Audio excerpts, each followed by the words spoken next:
Goeiemôre, Dok Matt wat praat. Een ding wat ek in die lewe geleer het, is dat kommunikasie uiters belangrik is en kommunikasie met die Skepper net so belangrik. As 'n jong seun het ons altyd 'n ietsie gesing wat gesê het 'n bietjie praat met Jesus maak alles reg. En nou wil ek jou bemoedig. As jy in 'n krisis is en is moeilike tye, praat maar 'n bietjie met die Skepper. Praat maar 'n bietjie met die koning. 'n Bietjie praat met hom kan alles verander. Jou hartsgeheime kan jy met hom deel. Jou diepste verlange kan jy met hom deel. Praat net met hom, sê vir hom hoe jy voel oor sekere situasies.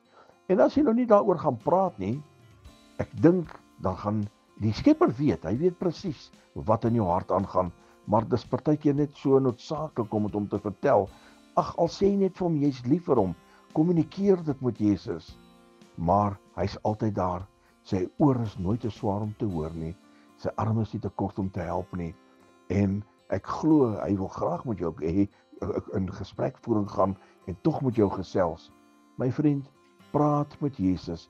Wanneer jy 'n geleentheid kry, praat met hom. As jy agter jou lesenaar sit of jy sit agter die kar se stuurwiel of net 'n los tydjie het, praat met die koning en u sal sien dit raak al lekkerder en lekkerder en lekkerder om met hierdie koning van konings te praat en om hom te deel wat in jou harte aangaan. My liewe vriend, praat met die koning. Herlewingsgroete.